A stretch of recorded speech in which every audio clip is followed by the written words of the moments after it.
అని అన్న బెల్ట్ తీసుకొని కొట్టడానికి వచ్చింది. నా షాపుని కొట్టకురా, నేను కొట్టినా కొట్టుకుంటా, పెట్టినా పెట్టుకుంటా, నా షాపు మీద నువ్వు చెయ్యొద్దు అనేసి దొబ్బాడు. దొబ్బినా కూడా ఆగలేదు అన్న, మనోజ్ అని ఆగలేదు. దానివల్ల ప్రశాంత్ దెబ్బ కొట్టిండు. అన్న సార్ ఏంటంటే కొట్టొద్దు నా షాపు, నేను భయం పెట్టుకుంటా, కొట్టకురా అన్నాడు. ఇద్దరు దానివల్ల ఇక ఆ షాప్ గురించి ఏదంతా గొడవ, తండ్రి కొడుకుని నెట్టుకున్నారు. అసలు దెబ్బలు నాకు తెలిసి దెబ్బలు తగ్గలేదు, ట్రై చేసుకున్నారు. దెబ్బలు తగినంత ఇది ఏం పాత ఉన్నాయి, అది ఇది ఒకటేసారి. అన్నదమ్ములకు మంచి గద్దలు ఉన్నాయి. ఏమన్నా మౌనిక మేడం చేసుకోవడం ఇష్టం లేదు, ఫస్ట్ నుండి వాళ్ళకి ఇష్టం లేదు. దానివల్ల కొంచెం వాళ్ళు ఫస్ట్ నుండి డిస్టర్బెన్స్ ఆ విషయం మీద. ఎవరికో బాబు ఉన్నాడు, ఆల్రెడీ బాబు ఉన్నాడు కాబట్టి వాళ్ళకి ఇష్టం లేదు. ఇంకా దానివల్ల అది జాబు వల్లనే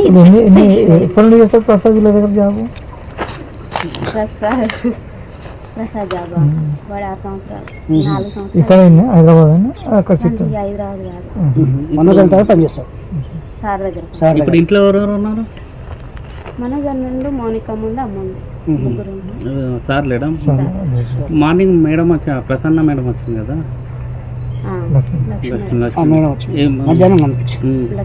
అంటే ఏమన్నా సంజాయించిందా లేకపోతే చెప్తుంది ఇంకా ఫోన్ చేస్తారు, మాట్లాడుతున్నారు. అన్న నా ఫోన్ అందరి ఫోన్ హ్యాండ్ ఓవర్ చేసుకున్నాడు, కానీ నా మీద నమ్మకం ఎక్కువ. నా ఫోన్ ఒక్కటే హ్యాండ్ ఓవర్ చేసుకున్నాడు.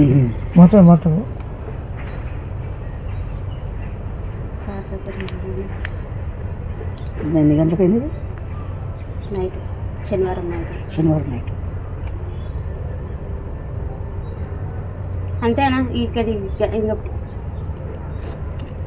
సారు ఇక్కడ ఏం జరుగుతుందో తెలుసుకోరాని ఫోన్ చేద్దాం అన్న. రాడు, నాకు తెలిసి మా విష్ణు అన్న రాడు. కానీ ఈయన భయం ఏంటంటే, విష్ణు అన్న ఏంటంటే సారు మీద చెయ్యి వేసిన ఎవరన్నా ఏమన్నా అన్న ఒప్పుకోడు. ప్రాణం, తండ్రి కొడుకు పెద్ద కొడుకు చెయ్యేసిండు. అందుకని డాడీని ముట్టుకుంటావా అని కోపం ఉంటుంది అన్నకు, అంతే తప్ప. మొన్న వచ్చారు, టపాకాయలు కాల్చారు, పాపకు 1,00,000 రూపాయలు చేతిలో పెట్టాడు, మంచిగా ఉన్నారు. మనోజ్ పాప